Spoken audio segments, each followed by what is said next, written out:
en la transformación digital, estamos mencionando una palabra vital, que es la confianza. La confianza está intrínsecamente relacionado a asegurar toda la integridad de los datos, documentos enviados a través de medios digitales. Pero vamos a hablar de identidad también, que es lo que nos da la certeza de todas nuestras características y rasgos de una persona. Nos acompaña Luis Guijarro, director de marketing de Facey. Es una empresa española dedicada a la fabricación de software para el video reconocimiento. Inés Páez es titular de Innovación e Inclusión Financiera de la Superintendencia de Bancos de la República Dominicana.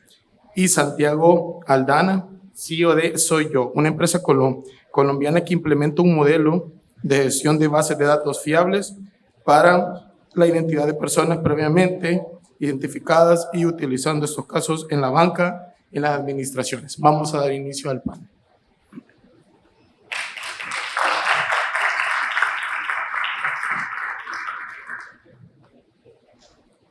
Bueno, hola. Bueno, para poder iniciar con este panel y con nuestros tres especialistas, bienvenidos, gracias por estar aquí acompañándonos. Vamos a empezar hablando de la evolución en los últimos años. Luis, un gusto poder estar aquí contigo y sabemos que la evolución en los años ha venido bastante en cuanto a la identidad digital. ¿Podrías comentarnos un poco sobre la evolución de este mercado en los diferentes sectores según tu experiencia? Sí, claro. No sé si... Micrófono.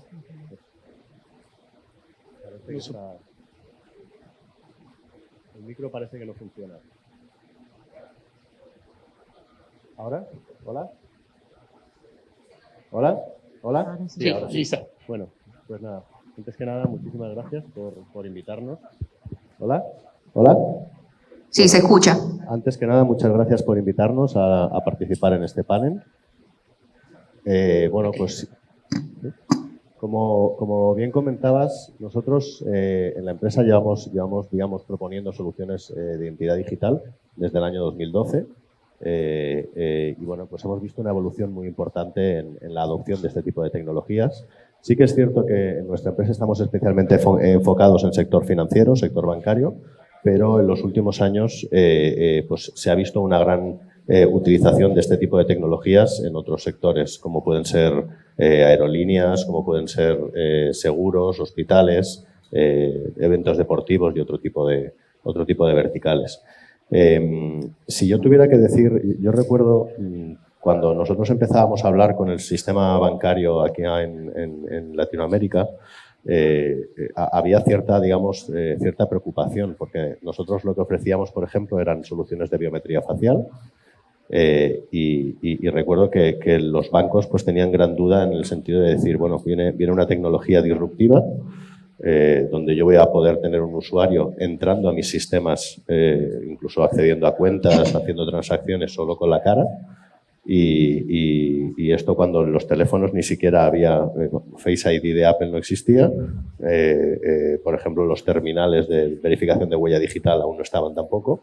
Entonces, es cierto que, digamos, en aquel momento pues se conocía como muy innovador, ¿no? Sí que es cierto que el nivel de adopción a nivel especialmente del sector financiero ha sido muy, muy rápido y especialmente desde la pandemia, ¿no? Donde la inmensa mayoría de bancos están ya, o bien ya tienen la solución, o bien están ya, digamos, explorando ese tipo de soluciones y algo que empezó como una exploración desde el punto de vista de la innovación para sencillamente mejorar su sistema, reducir fraude y, por supuesto, pues, dotar de mejor experiencia al usuario. Hoy en día pues, creo que toda la banca se ha dado cuenta que la digitalización es algo tremendamente necesario y todos aquellos que empezaron de forma tímida con un producto en aquel momento innovador pues están ahora, de hecho, proporcionando una serie de productos a sus usuarios muy amplia a través de distintos sistemas de biometría y de soluciones de identidad. Ok, gracias Luis. Y has mencionado una parte vital, un componente de todo este ecosistema que son los usuarios en los diferentes sectores que hay.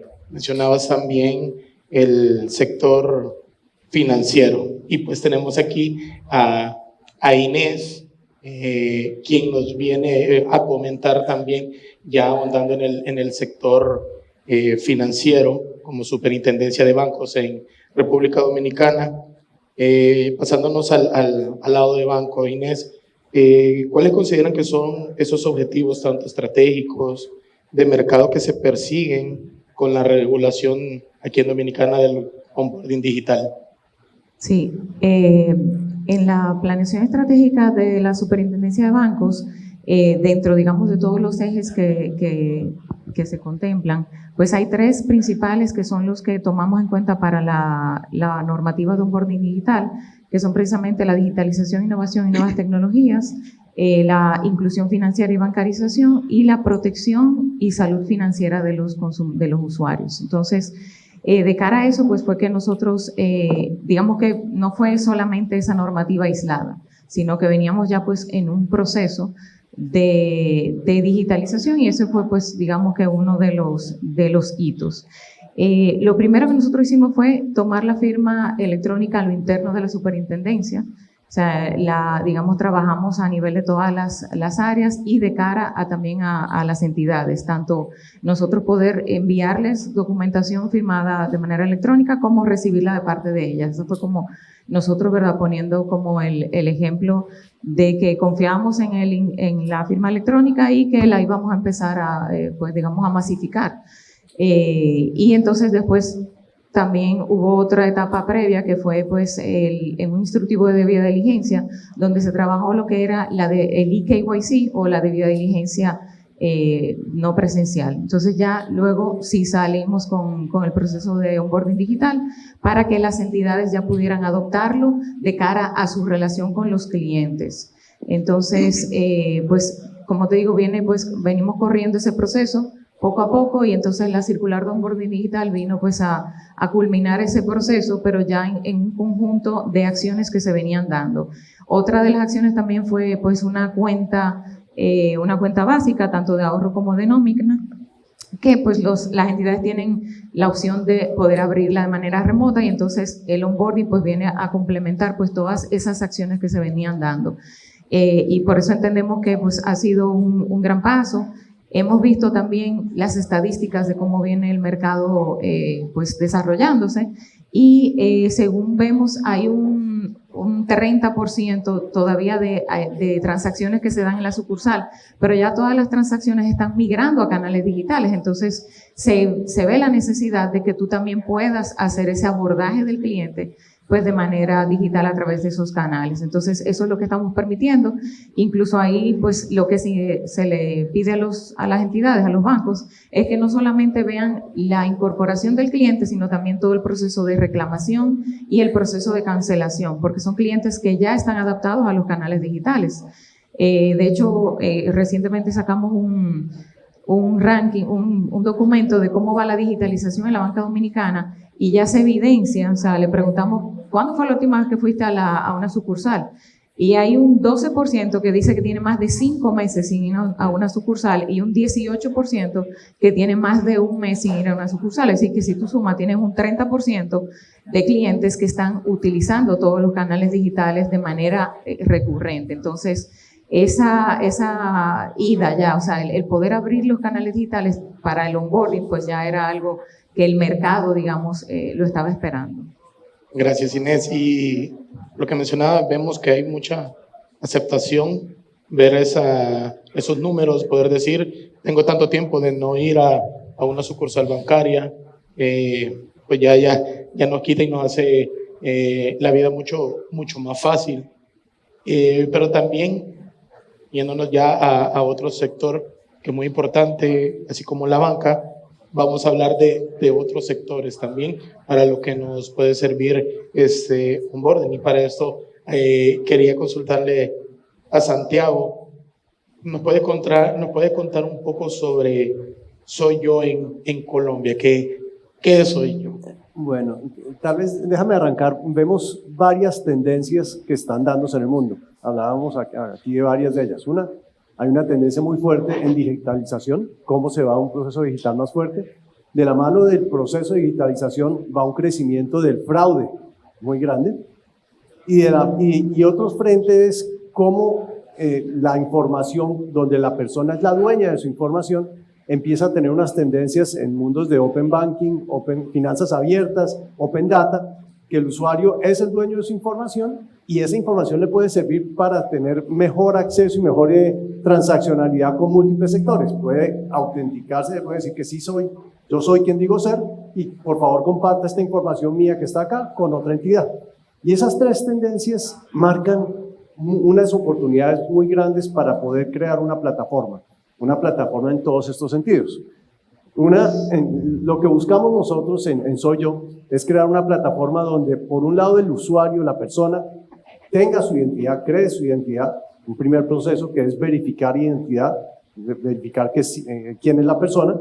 Para eso muchas herramientas estilo FaceFeed y otras tantas, donde es un proceso muy robusto en que la persona logra crear su identidad digital. Pero después de tener eso, se vuelve una plataforma abierta. ¿Cómo buscamos un modelo de interoperabilidad, plataforma abierta, donde esa persona pueda interactuar con múltiples entidades, con el sector financiero, con el sector salud, con el sector asegurador? En todos estos casos, y como mencionaba Inés, ya no es un tema solo en el onboarding, es en todo el ciclo de vida del cliente.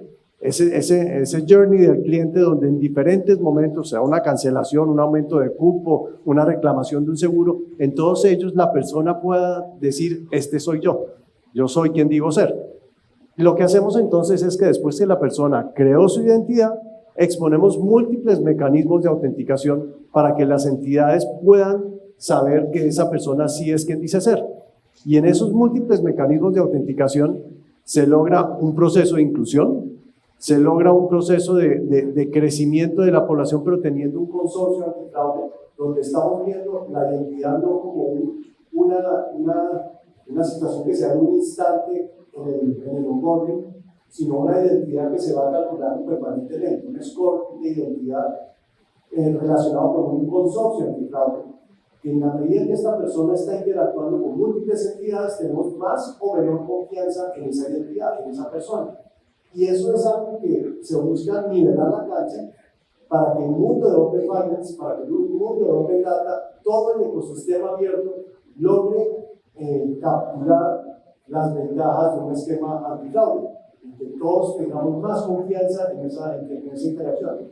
Entonces hace un contraste entre creación de un ecosistema cerrado, donde una entidad tiene que hacer todo el trabajo y no ve los 360 grados, a un ecosistema abierto, colaborativo, donde todas las entidades empiezan a tener una mejor visión, pero con un respeto profundo en la privacidad del individuo, en el manejo de la información, donde siempre hay una autenticación demostrando que yo soy yo, pero también hay un consentimiento de qué tipo de información se quiere compartir.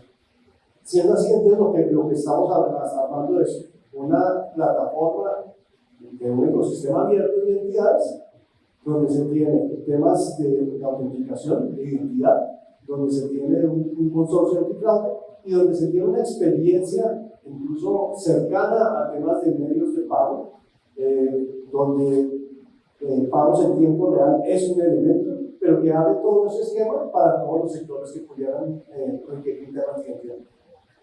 Gracias Santiago por darnos a conocer qué hace Soy Yo. Ya vamos a ir ahondando más en sus ventajas, en sus beneficios, pero hablaba de su sistema, de la identidad y de esa confianza ante alguna vulneración o un fraude que pueda haber de datos o de una identidad.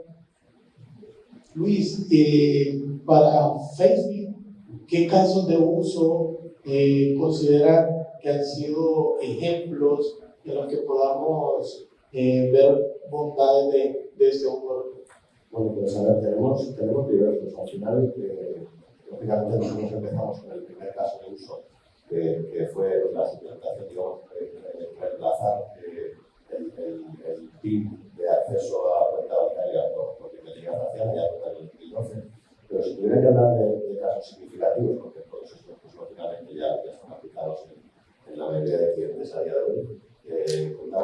pasó, por ejemplo, en España con CaixaBank, que fueron los primeros a nivel mundial, donde lo que se hace es identificación en ATMs. Empezaron inicialmente reemplazando el PIN de la tarjeta de crédito por biometría facial.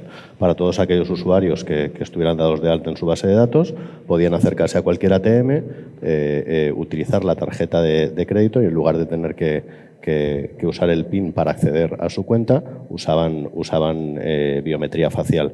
En aquel momento la biometría facial era, digamos, en un concepto de autenticación, es decir, yo le digo al cajero automático, al ATM, que soy Luis porque he metido mi tarjeta y lo único que tiene que hacer es machear que efectivamente mi biometría facial coincide con esa tarjeta. En un segundo paso han ido a la parte de 1N, a la parte de identificación, donde ya ni siquiera es necesaria la tarjeta de crédito. Sencillamente me aproximo al ATM, el ATM captura mi biometría facial, captura mi cara y determina que Luis es Luis. No necesito ninguna otro método para informarles de quién soy yo. Con lo que básicamente se puede retirar dinero únicamente llevando la cara. O sea, no es ni siquiera necesario el celular, ni una tarjeta bancaria, ni nada. Esto fue hace ya 3 años y la verdad que fue bastante innovador y están avanzando. Otro que fue bastante resonado fue en momentos de pandemia, con nuestro cliente Superville en Argentina, porque de cara al cobro de pensiones de los jubilados, se encontraron ante la problemática de que tenían las sucursales cerradas y lógicamente, la población jubilada era digamos, la más fuertemente afectada por la pandemia, ¿no? Entonces, necesitaban dar fe de vida para poder cobrar su pensión y no era posible que la persona se acercara a las sucursales. Instalamos una solución de autenticación por biometría facial en la aplicación bancaria con un doble reto, porque al final, pues como todos sabemos, los dispositivos normalmente entre la población jubilada pues no son dispositivos, digamos, normalmente de alta gama y por otro lado había una curva de aprendizaje necesaria en la población, digamos, menos digitalizada, ¿no? Entonces había dudas de hasta qué punto esto iba a funcionar. Y los datos devolvieron que, bueno, lógicamente tenían que cobrar la pensión para poder hacerlo, ¿no? Pero al final, en el plazo de un mes, el 95% de los usuarios del banco que cobraban pensión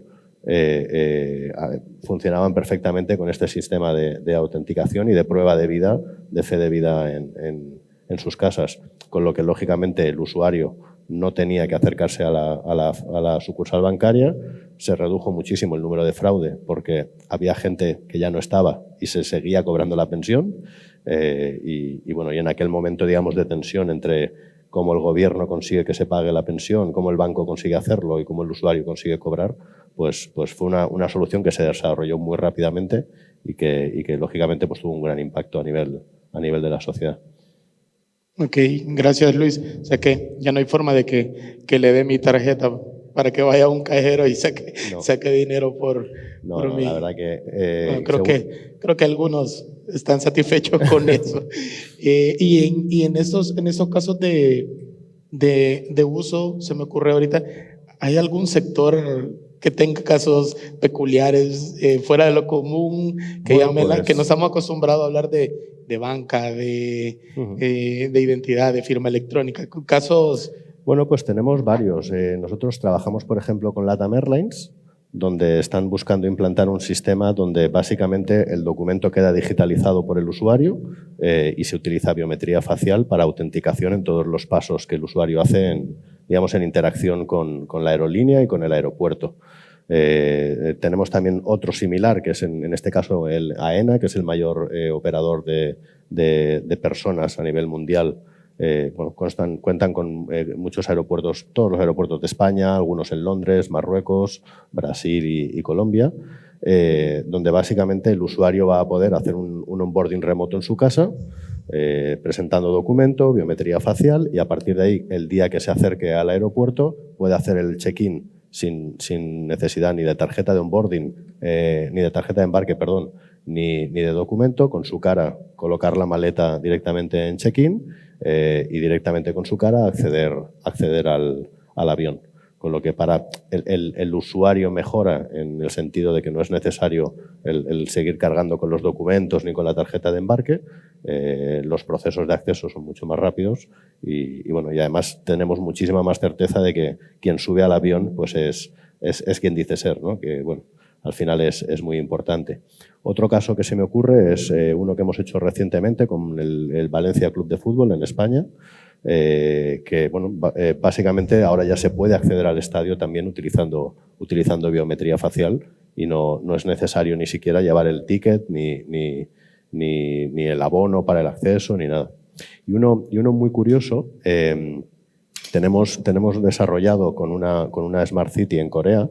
Estamos implantados dentro del wallet digital que tiene esta Smart City, tanto en proceso de onboarding como en autenticación. Y un poco al hilo de lo que decían Inés y Santiago, con ellos estamos ya en la fase donde lo que hacemos es analizar, digamos, toda la interacción digital del usuario para asegurarnos que no solo en el onboarding y en la autenticación el usuario es quien dice ser, porque hay una cosa que no debemos de olvidar y es que por un lado están las entidades bancarias o las que sean, por otro lado están los usuarios, pero por otro lado está la gente que intenta hacer fraude.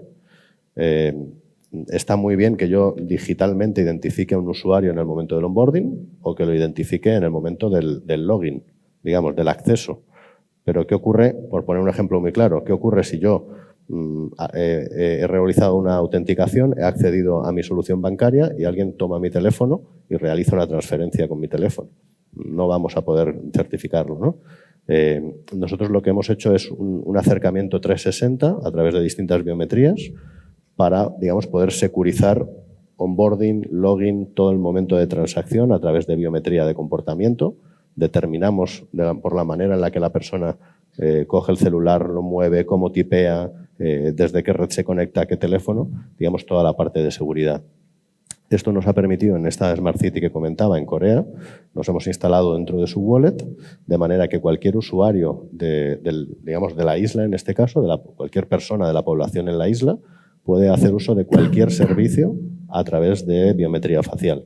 Pueden acceder al autobús directamente con biometría facial, pueden firmar documentos a nivel legal en notarías con biometría facial, pueden hacer pagos y transacciones con biometría facial. Es decir, a través de la utilización de este wallet, cualquier servicio, bien sea público o privado, de esa isla, es una isla que hay en Corea, pues una Smart City, básicamente la persona lo único que tiene que llevar es su celular y dándose de alta una única vez, pues pueden utilizar cualquier servicio de la ciudad, público o privado. Gracias, Luis. Y podemos darnos cuenta que este onboarding nos lleva a diferentes sectores. Estaba hablando de poder acceder a un transporte público, acceder a estadios en la parte deportiva, en la parte de salud, pero nos da la facilidad de podernos ahorrar tiempo, esa cadena de procesos, recortarla. Así que gracias por compartir su experiencia.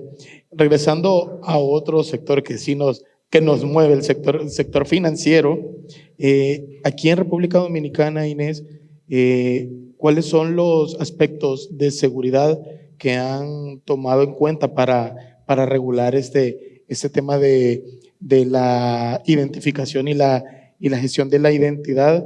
¿Y en qué se basaron? ¿Qué ven de primordial en la parte de técnica y seguridad para la regulación en ese tema? Sí, bueno, esta regulación cuidó mucho todos los aspectos de seguridad y confianza y básicamente digamos que se dividió en dos aristas, todos los temas que son pues los lineamientos de cara a cuáles son las rutinas que deben de implementar pues los bancos y el otro todos los aspectos de protección del usuario, del consumidor. En el caso de las rutinas, pues no quisimos digamos que citar una tecnología específica porque como todo va evolucionando tan rápido, pues pudiera quedar quizás esta normativa obsoleta muy rápido. Entonces, lo que quisimos fue simplemente pues dar esos lineamientos base para que ya cada entidad tuviese esa libertad de elegir qué tecnología quisiera pues implementar. En el caso de las rutinas, pues sí nos enfocamos en los temas de identificación, verificación y autenticación de los usuarios y ahí pues obviamente localmente tenemos como fuente, digamos, de validación lo que es la Junta Central Electoral, que es donde se recoge pues toda la información del Documento Nacional de Identidad, y que tiene dos mecanismos: o puedes hacer la validación facial o la validación de la huella. Entonces ya ahí pues queda libertad de la entidad elegir cuál implementar. Luego tenemos pues los mecanismos de que la entidad pueda recoger toda la información para el tema del origen de fondos, que en el caso nuestro es un tema bastante importante, muy crítico. Y como tercer conjunto de rutinas, pues son las rutinas para chequeos antifraude, que era pues uno de los puntos que mencionaba Santiago en su intervención. Entonces, que definitivamente hay temas que pues son transversales a todos los sectores. Y en el caso pues de los temas de protección al consumidor, pues también quisimos recoger algunos puntos como los temas de transparencia y divulgación, de poder darle al usuario pues toda la información del producto que va a estar contratando, que tenga ese espacio de poder leer, de poder reflexionar sobre lo que está contratando, y quizás suspender el proceso y luego volver cuando ya tenga pues la decisión tomada, que se pueda crear ese mecanismo de poder leerlo, ¿no? y volver de nuevo entonces a tomar esa decisión. El momento de capturar el consentimiento del usuario, que es ahí pues definimos que debería de ser pues la firma electrónica avanzada o cualificada. Y en el caso de que quieran irse por una firma simple, bueno, pues que lo establezcan de antemano con el usuario, y ya pues en lo adelante sí puede ser un mecanismo a utilizar en esa relación. De cara a personas que ya sean clientes de la entidad y que quieran, por ejemplo, realizar una venta digital en el futuro, que puedan contratar otro producto dentro del portafolio que tenga el banco. Entonces, pues ahí tratamos como de recoger todas esas diferentes rutinas para que la entidad pues se sienta en la libertad de poder implementarla. Hemos visto pues diferentes sabores. Hay entidades que se han ido pues por la huella dactilar, otros se han ido por el reconocimiento facial, por videoconferencia, o sea que la variedad pues depende mucho de los recursos y de cuál sea la estrategia de cada banco. Gracias, Inés. ¿Y esta regulación es nueva? ¿Cuánto tiempo tiene? ¿Cuándo se inició con esto? Sí, es bastante reciente. Salió en junio de este año, es decir, que tiene apenas unos 4 o 5 meses más o menos. Esa es la circular 1122. No. No sé. Sí. Me dio el número. Ok, no, tranquila, no, entre tanta ley y tanta… Tú sabes que no soy abogada. Y yo le entiendo, así me pasa también. Los abogados se memorizan hasta el artículo, pero claro, sí. No he llegado a eso. Sí, ¿qué inciso y qué artículo? Gracias, Inés. Santiago, ya vimos diferentes, con la experiencia de Luis, lo que mencionaba de Inés, que unos han huella dactilar, han optado por ocupar huella dactilar, biometría, etcétera. Sabemos que los sistemas de videoidentificación no son la única forma para poder realizar identificación. ¿Cómo funciona el sistema de identificación basado en bases de datos completamente fiables? Mira, yo creo que tenemos que aprender mucho de un sector como el financiero, como el bancario, que ha tenido unos retos muy importantes en esa verificación, en esa autenticación como tal. Soy nace de los 3 principales bancos de Colombia y de Centroamérica, que son Bancolombia, Davivienda y Banco de Bogotá. Ellos son los socios de Soy Yo. Y aquí, en toda la regulación, tampoco soy abogado, pero en toda la regulación que tiene que ver con autenticación, hay unos aprendizajes importantes. La autenticación se refiere puede tener 3 mecanismos diferentes. Algo de lo que yo sé, que típicamente es un login y un password, pero hemos visto cómo eso cada vez es más vulnerable y cómo esa información se va distribuyendo, y el phishing y el dark web y cosas de estilo. Entonces tiende uno a buscar mecanismos que sean más passwordless, sin claves. Otro puede ser algo de lo que tengo, o sea, tokens, el teléfono, otros elementos que pueda tener. Y otro es lo que soy, biometrías típicamente, y una combinación de factores. Regulación en este sentido ha ido evolucionando. Vemos cómo en Europa se habla del PSD2, y donde se busca un SCA, Secure Customer Authentication, donde haya doble factor de autenticación simultáneo, y en otros casos autenticación múltiple en 2 momentos diferentes. De tal manera que la biometría y la biometría facial es un elemento que puede ser uno de esos factores, pero no debe ser el único y menos en transacciones de mayor riesgo. Depende del apetito de riesgo y en cuáles transacciones. Lo que sí buscamos entonces es que en el momento en que se cree la identidad, verifiquemos muy bien qué esa persona es y empezamos a darle elementos para que después pueda demostrar qué es quien dice ser. Elementos como la biometría facial es uno de ellos, pero en la medida que vamos conociendo al cliente podemos empezar a desplegar otros mecanismos, mecanismos tradicionales como una OTP al teléfono y ahí y empezamos a tener traza digital también de ese dispositivo, con qué IP está, con qué teléfono es, de tal manera que ese pueda ser un factor no intrusivo, un factor pasivo para tener una autenticación segura. Si se tiene una biometría facial, pero al mismo tiempo lo está haciendo desde el mismo dispositivo siempre, ya tenemos un factor de una autenticación segura sin más fricción. Siempre está el reto de tener no más, pues hay una tensión muy fuerte entre mejor experiencia y mejor seguridad. ¿Cómo hacemos que eso en algunos casos pueda ser compatible y no dañe la conversión, pero mejorando los niveles de riesgo? Y ya cuando se tiene la identidad compuesta de varios elementos, el teléfono, el documento de identidad, el email, la biometría, el dispositivo con el que está trabajando, empieza uno a permitirle al usuario recolectar más información para que después pueda demostrar mucho más fácil quién es quien dice ser. Y esto ya empieza a desplegar alternativas como firmas electrónicas calificadas, no solo con factores de autenticación tan fuertes como la biometría, como algo de lo que es o algo de lo que tiene, sino también firmando documentos ya con certificados que permita garantizar que el documento firmado es el mismo documento y que quien firmó no solo es quien tenía acceso a un teléfono, no solo es quien tenía acceso a un email, sino que además sí es la persona que dice ser el que está firmando. Empieza a tener unos mecanismos robustos en todas las aristas.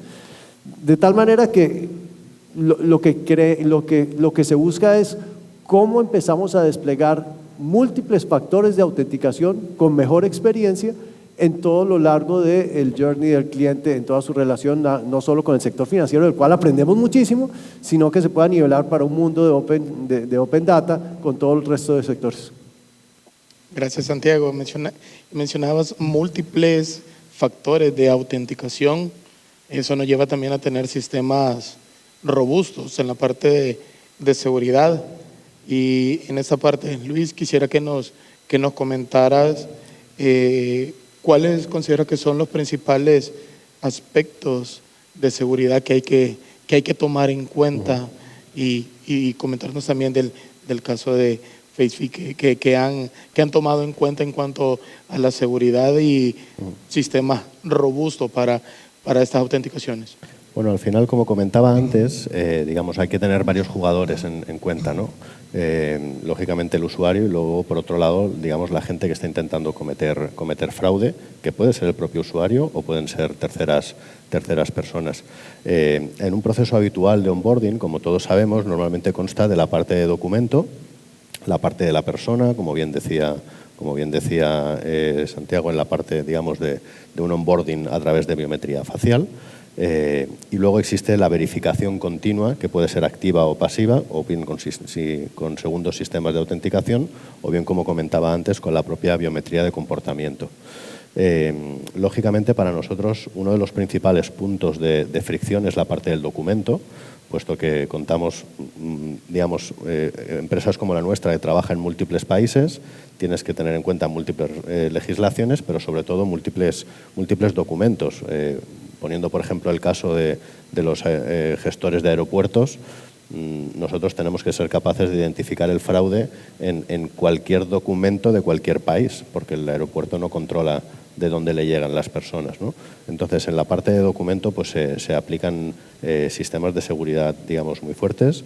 Por un lado, y además esto es una cosa que es iniciativa principal de países latinoamericanos, que es muy bueno, que es el permitir la conexión a las bases de datos gubernamentales.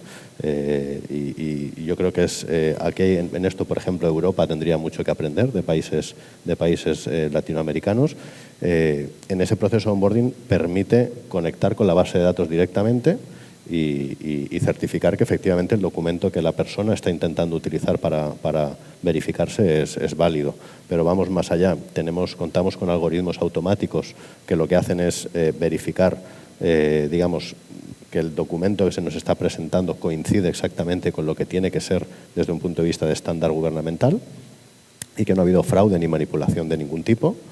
La tecnología está ahora mismo en la posición incluso de determinar que lo que tenemos delante de nuestra aplicación, ese documento es un documento, llamémosle vivo, es decir, no nos están presentando una fotocopia, no están presentando una imagen de alta resolución, no están presentando una pantalla, es decir, se va por un lado a la parte de determinar que no hay fraude en el documento y por otro lado a determinar que el documento se considera como que es un documento vivo. Y lo mismo aplicado a la persona. La mayoría de intentos digamos, de fraude en cuanto a lo que es gestión de un onboarding suelen ser por suplantación de identidad. Ahí básicamente lo que se aplican son sistemas de algoritmia de encriptación y de protección de la seguridad de la aplicación, de manera que puedes determinar en un alto caso de aplicaciones la seguridad de una solución. El mercado inicialmente empezó con una entidad certificadora, que es el sistema IBETA, que pertenece al NIST en Estados Unidos. Lo que ocurre es que básicamente lo único que están certificando es una ISO. Lo único que están certificando son estándares. Es decir, yo regulo los distintos niveles de seguridad y esta empresa, pues digamos, certifica las empresas que van consiguiendo esos niveles. Esto tiene un problema y es que al final los fabricantes llegamos a los niveles de estándar que se nos pide, la gente que comete fraude pues lógicamente tiene acceso a esos mismos niveles de estándares y lo que intentan es ir un paso por delante. Ahora el NIST, por ejemplo, ha lanzado recientemente, va a hacer la primera prueba, no solo desde el punto de vista de certificarnos a los fabricantes, sino desde el punto de vista de comparar la calidad y la seguridad entre fabricantes. Esto abre una presión y una carrera entre fabricantes en el sentido de decir no solo cumplo con el estándar, sino además va a haber un registro donde va a decir si yo soy mejor o más seguro que el otro, de manera que las entidades van a poder decir, bueno, no solo cumplo con los estándares mínimos del mercado, sino que además van a poder tomar decisiones de qué soluciones en el mercado tienen mayores niveles de seguridad, ¿no? Entonces, ahí lógicamente estamos hablando de la parte únicamente de usuario, es decir, cómo yo determino en un proceso de onboarding, en un proceso de autenticación, bien sea con biometría facial, biometría de voz, biometría de huella o cualquiera de las disponibles, que la persona haciendo la interacción es quien dice ser y no es una grabación, no es pues en el caso de una biometría facial, no es una pantalla de alta resolución, es decir, que hay una persona en vivo, como hablaba antes, por ejemplo, para la fe de vida, para el cobro de pensiones. Necesitamos determinar que la persona es una persona viva. No nos han puesto una fotografía o no nos han puesto... Entonces aquí la prueba de vida es importante. Y la evolución que ha habido es básicamente una evolución de una prueba de vida activa, donde todos recordaremos cuando damos de alta el celular de Apple o de Android, cómo tenemos que mover la cara en varias direcciones. Esto sería una certificación activa. ¿Por qué? Porque la tecnología está viendo que la persona se mueve. Esto tiene muchos problemas. Primero, tiene problemas de usuario.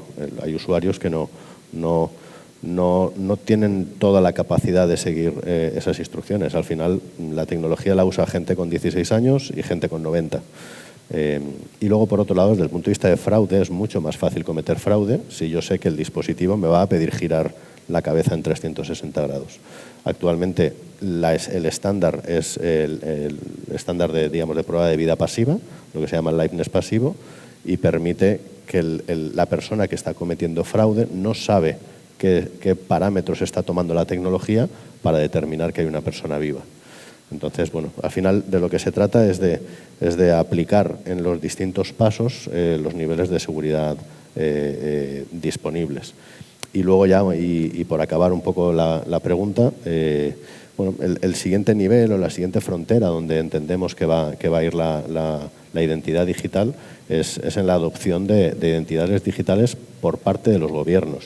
Hay iniciativas ya en muchos gobiernos donde empieza a desaparecer ese documento físico y el documento pasa a ser, digamos, un documento digital que luego los usuarios, pues a través de un wallet, digamos, gestionado por el país, tendrán la posibilidad de acceder a esas credenciales.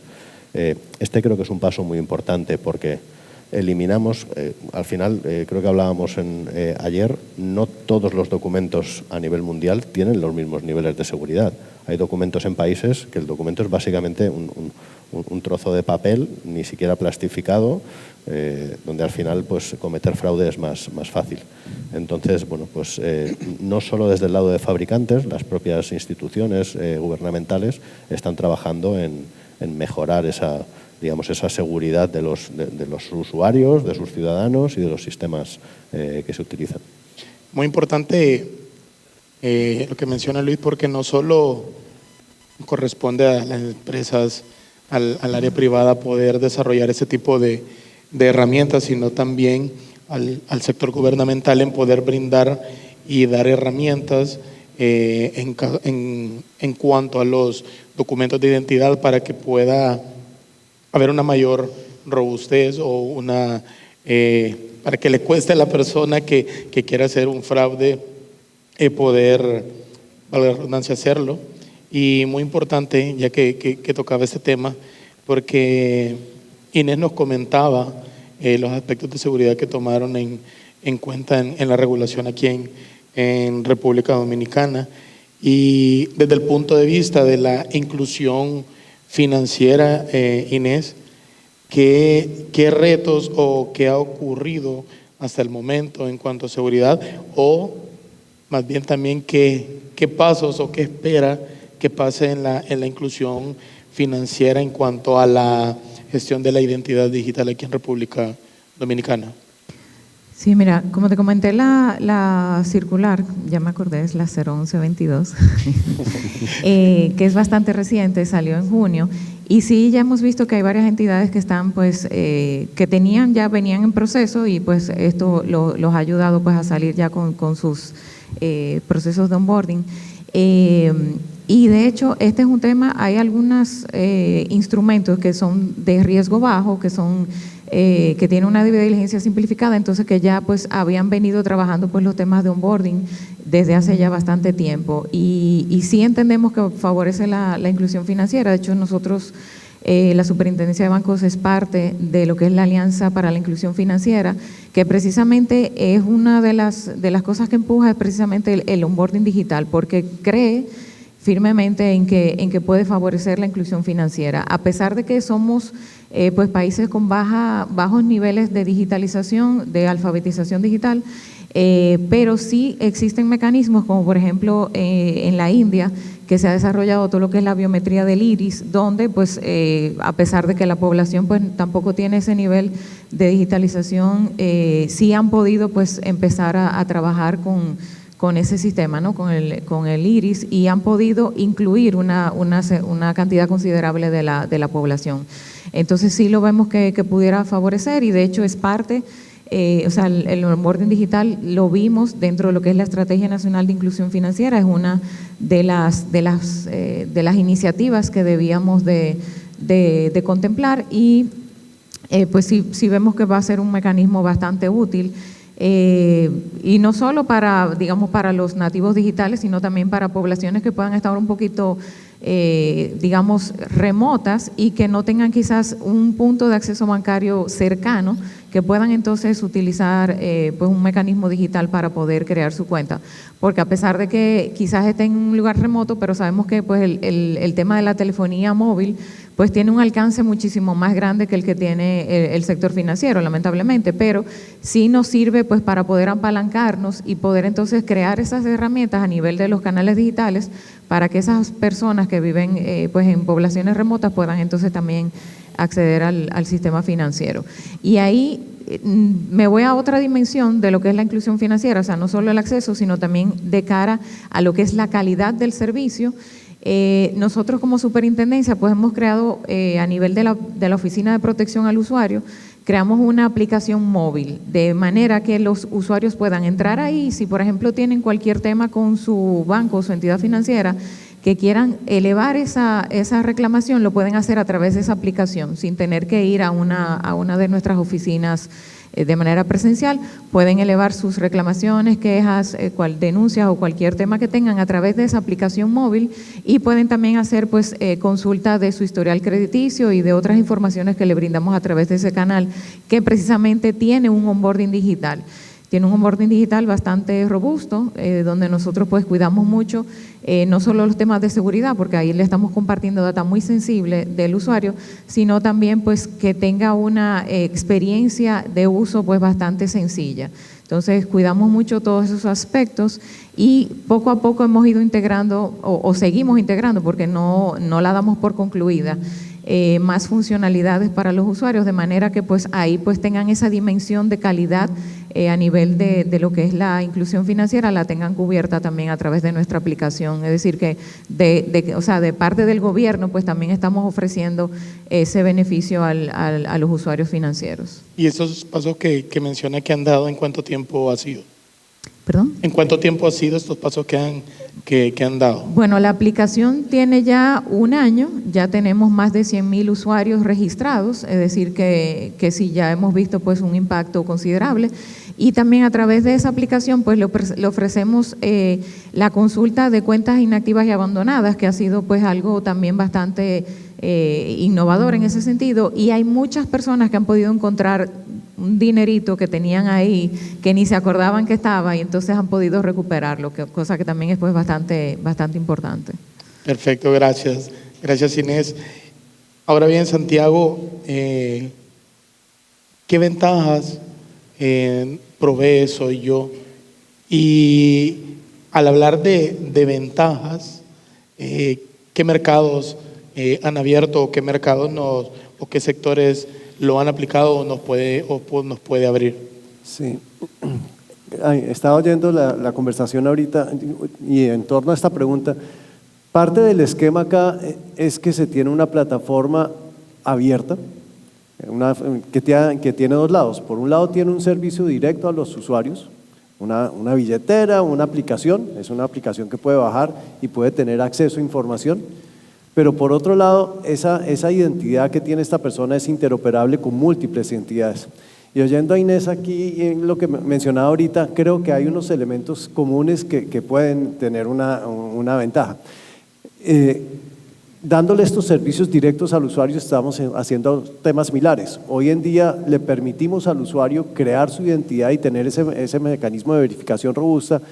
Y después de tener ese mecanismo de verificación robusta, le hemos dado acceso a ver todo su historial de crédito, le hemos dado acceso a ver todo su score, le hemos dado una educación financiera, cómo mejorar ese score permanentemente, y estamos dando servicios para resolver sus deudas.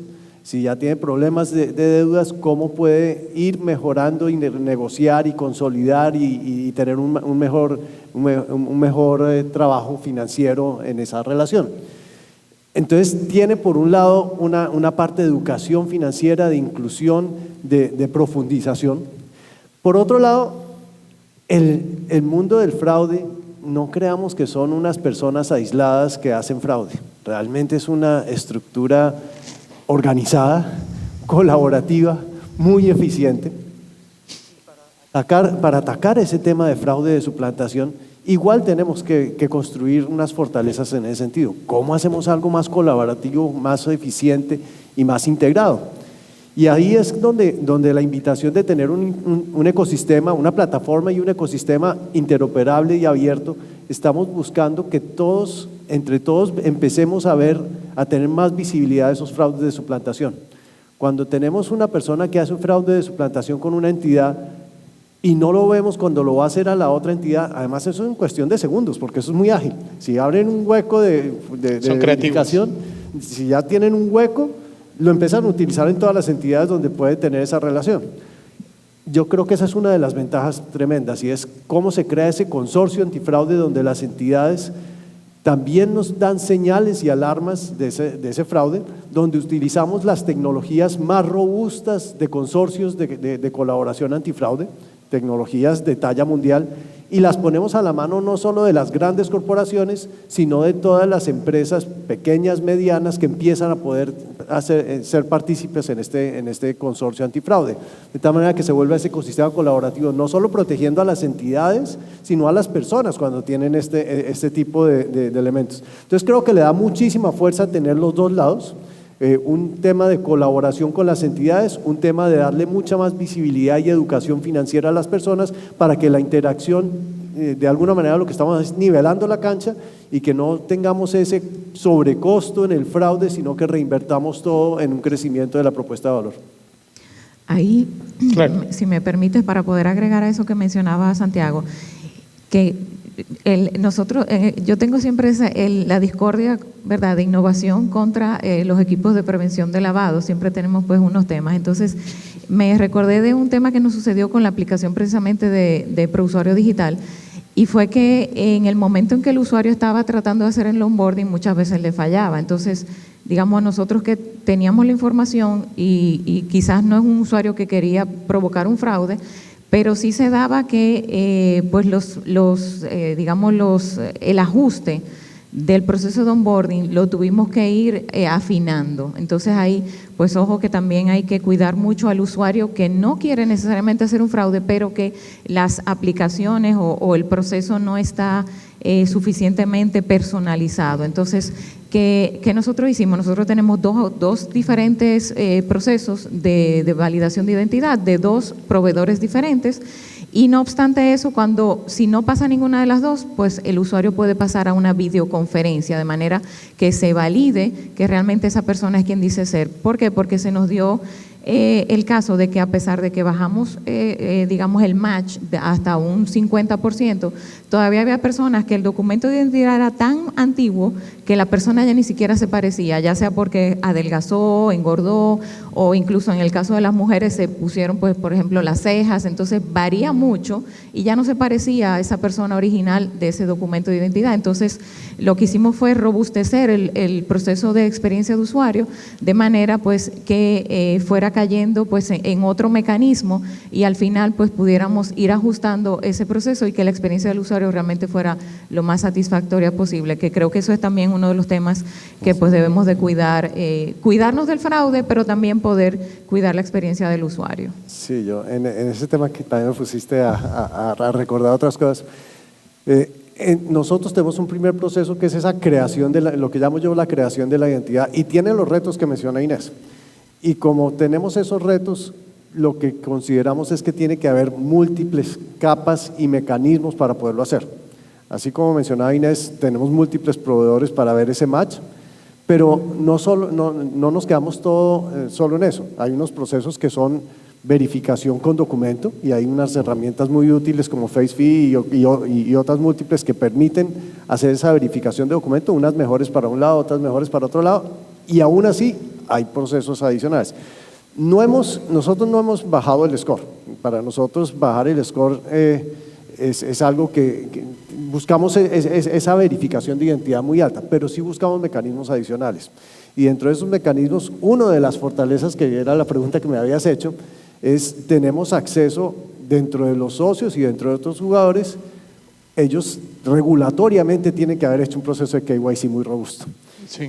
Y para diferentes productos, más robustos para unos, menos robustos para otros, pero tiene un proceso de KYC y tiene mecanismos de autenticación. Entonces nos apalancamos en estos bancos para que ya han verificado la identidad. Entre estos tres bancos, nada más en Colombia tienen 30 millones de usuarios.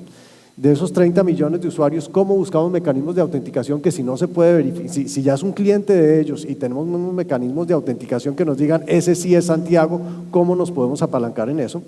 Por otro lado, tenemos otra serie de herramientas para poder verificar identidad, no solo centrado en documentos, tenemos acceso a bases de datos biométricas de otro estilo que no tengan los retos de los documentos. Por otro lado, tenemos herramientas que no se basan en un document centric, en algo centrado en el documento, sino en traza digital. Les mencionaba, entonces, cuando uno sabe que ya tiene acceso a este correo electrónico y ese correo electrónico no se acaba de crear hace un mes o unas horas, sino que lleva una transaccionalidad en todas las plataformas digitales mucho más larga, o este número de teléfono que está registrado en múltiples plataformas es continuo y además el nombre al cual está registrado tiene un score que le permite a uno saber más que es ese usuario. Todo esto hace parte de la ventaja de tener un esquema colaborativo, porque eso lo puede hacer una entidad, pero cuando empezamos a hacerlo múltiples entidades y además tenemos la transaccionalidad y la reputación de esa persona, haciendo múltiples relacionamientos con múltiples entidades, con mejor costumbre, pues se va calculando un score de identidad propio para todo el ecosistema, que está basado en toda la visión 360. Gracias. Aparte que los bordes hacer una aplicación o la experiencia mucho más fácil al cliente. Solo nos quedan 4 minutitos para cerrar el panel y tenía una pregunta para Luis, pero la voy a dejar una pregunta abierta para que nos pueda responder brevemente. ¿Cuáles consideran que son los factores en la toma de decisión para aquellos que no han implementado el onboarding, esa gestión de identidad? ¿Cuáles creen que son esos factores que nos está deteniendo? Y si tenemos aquí dentro del panel ahorita espectadores que hace falta ese pasito para la implementación, ¿qué les dirían ustedes para que puedan dar ese paso? Sí, brevemente para luego dejar un pequeño espacio de preguntas.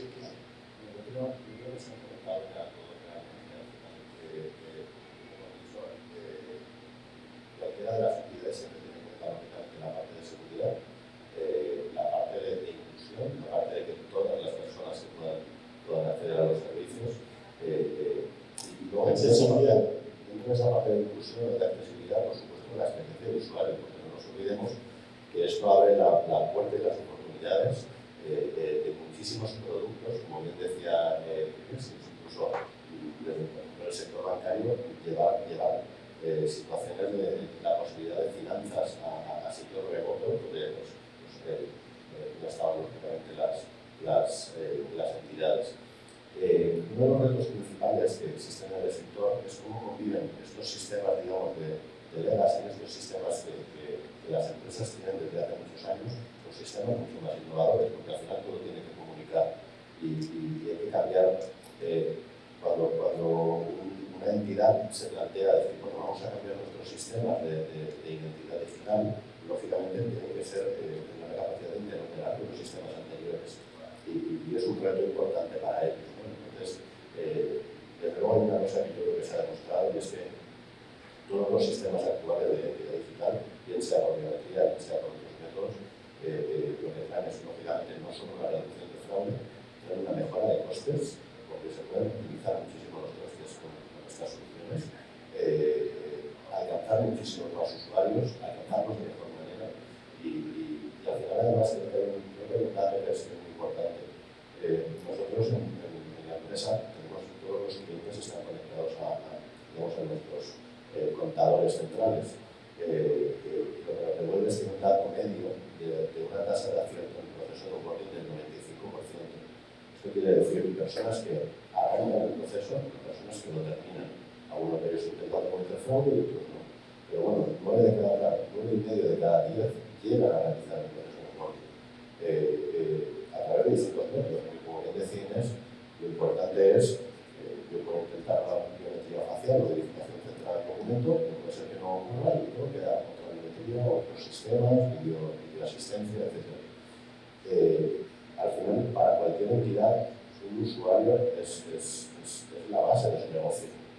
Tener la posibilidad de acceder a los usuarios, de que los usuarios interactúen con la entidad de forma remota, en tiempo real, seguro, y por supuesto, totalmente una experiencia de usuario altísima, al final no aporta nada más que beneficios para la entidad, más allá de, por supuesto, ahorro de coste, fraude, etc.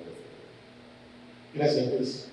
Sí, bueno, reforzando lo que comenta Luis, en el caso nuestro, pues cuando llegamos a la gestión tenemos solo 2 oficinas para poder atender a los usuarios. Entonces, bien reforzando ese comentario de Luis a nivel de lo que es tanto costo como alcance, pues a través de los canales digitales, en un año hemos podido llegar a la misma cantidad de usuarios que habíamos llegado en los últimos 5 años. Es decir, que tanto a nivel de alcance y costo, pues es bastante representativo. Sí, tendría que ser, quizás dejar 2 ideas finales. Pues una es el tema de lo que mencionaba, ¿no? Lograr un balance entre una solución robusta, pero también pues enfocada al usuario. y recordar que es una solución perfectible, o sea, salgamos y vamos a ir ajustando pues, a medida que vamos recogiendo ese insight del usuario, de cómo va esa solución pues desarrollándose y tratar entonces de ir ajustando, pero salir con una solución y luego escuchar al cliente. Gracias, Inés. Yo creo que aquí es un tema de apetito de riesgo, un tema de apetito de riesgo donde cuál es el impacto va con precio, con costo, con cuál es el fraude también que está asociado. Y creo que nosotros también tenemos un reto de hacerlo cada vez más fácil. Hacer un proyecto de implementación de esto a veces es complejo, cada vez reducimos los tiempos y hacer algo que sea reutilizable y que se pueda asociar como tal, es un reto que tenemos que seguir haciendo. Pero se nos acabó el tiempo, pero en ese yo creo que hay mucho de experimentación y de tomar.